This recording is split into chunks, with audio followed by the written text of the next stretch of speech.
One day, in our homeroom, I noticed we had a new student in our class. He was sitting quietly by the window. Our teacher introduced him as Julian. Alex was sitting near him, so I did too. He seemed like a nice guy, and I liked making new friends. Later, I saw that Julian was in my bio class. Laura asked if I was going to sit with him. I said sure. He was the new kid in school. I thought if I were the new kid at school, I would like someone to be welcoming to me. So I did. I noticed Laura and a couple of the other kids sat on the other side of the room, and they kept looking over at Julian and me and then whispering. I didn't really care. They whispered a lot. I have found that on more than one occasion, things worked out best if I just ignored them. Whatever they were saying, I had no interest in it. That was until Laura asked if I was speaking Mexican with him. What do you mean? People from Mexico speak Spanish. And why would I only speak Spanish to him? That just didn't make sense. I didn't even know where Julian had moved here from. And it didn't matter to me. He seemed like a nice kid. Well, you're Mexican and so is he, Laura said. Ted and Gil nodded, agreeing. I am not from Mexico, I said. I'm from here, just like you. I thought your dad was a Mexican, Ted said. No, my dad is from Costa Rica, I said. They are two totally different countries. And I didn't ask Julian where he moved here from. He might have come from Louisiana for all I know. I don't care where he came from. He seemed like a cool dude. And I don't know why, but what they had to say bothered me. As the day went on, another boy, Blake, made a comment about immigrants moving into his country. I thought it was a dumb thing to say, but didn't think anything about it. Blake often was rude to other kids. He was kind of a bully. And I wasn't friends with him, and I didn't usually talk to him, and I never listened to what he had said. I had friends who were different from me. Blake's friends were all like him. But for some reason, this bothered me. I couldn't figure out why he was such a jerk and knew whatever he was saying was probably not nice. Also, I felt targeted by what he was saying. Maybe it was because he was looking at me when he said it. He had never really targeted his rudeness toward me before. At least, not that was obvious to me. Maybe that was it. Whatever, I thought, and went on with my day, going to classes, talking with my friends, and doing my work. The next day, Alex, me, and Julian sat together in homeroom. I sat with Julian in math, and then in civics, I sat with Julian and my friend Nikki. We all got along. In music, I learned that Julian could play the guitar really well.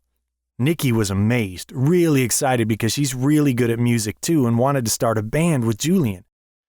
As we talked about musical instruments, I learned that Julian also played the drums, bongos, piano, and flute. He'd been playing music since he was a little kid. His granddad in Peru was a jazz musician.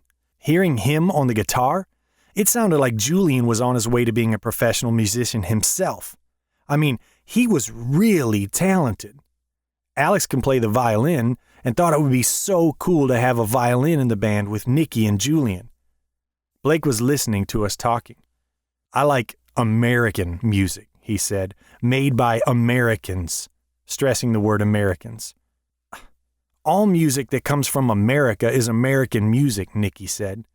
What's your problem, Blake? Alex asked. My dad is upset that immigrants are taking American jobs, Blake said, and so am I. And what does that have to do with anything at school, I asked. Why are you so rude? We've got too many non-Americans here, Blake said. He was looking right at Julian and me. Everyone here is an American, Alex said. I finally figured out what Blake was talking about. He thought that because Julian had moved here, that he was not an American. He's not, Blake said. You're only half. You're both immigrants. I remembered what my grandpa had said, that unless someone was Native American, they came to the Americas from another country and were therefore immigrants. I had an idea. Are you Native American? I asked. Blake thought for a moment. Yes, I am, he said. So am I said, and so is Julian. Blake made that look that people make when they think that they know something that you don't know. No, you aren't, and he isn't either, Blake said. What nation? I asked. What do you mean, what nation? Blake asked. This is America. There are all different Native American nations, I said. My grandpop, Ernesto, is Cabecar. Julian's parents are from Peru and of Inca descent. Julian and I are both Native American. Blake didn't say anything, and now he looked confused. This country is the United States of America, I explained, but the whole continent is America. So that means that Canadians are Americans, Costa Ricans are Americans, Peruvians, and Mexicans too. Everyone who lives on the American continents is considered an American, just like French or German people are considered Europeans. Alex, there is a lot more to being American than just from being from the United States. Blake didn't say anything. So, what kind of American are you? I asked. Blake didn't say anything. There were a lot of different Native Americans from North America, I said, and there are a lot of different Native Americans from Central America and South America. I know where my family comes from. You should know where yours does, because then you can tell us that you are as American as we are. Blake was still speechless.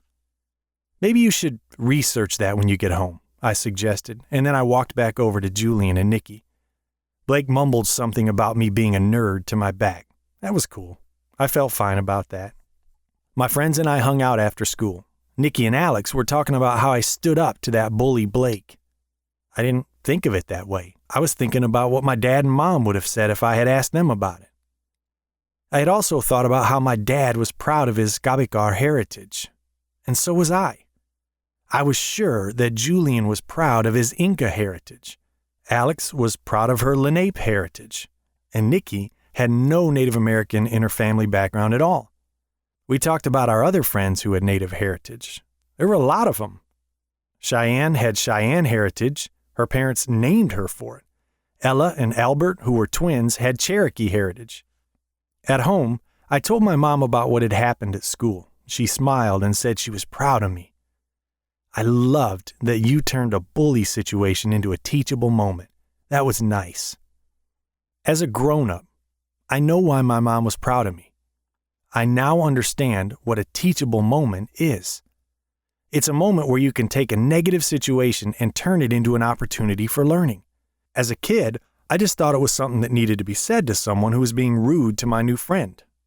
As an adult, I can look back and think of other teachable moments that I used and feel proud of that skill that I had as a kid in high school. I am also proud of my parents for teaching me that skill, even when I didn't know that I had it. Thank you for watching. Please click on my right to subscribe if you liked the video. And don't forget to click on the bell icon when you subscribe so that you can be notified when we upload a new video. Watch more videos on the left, including our playlist. And thank you again.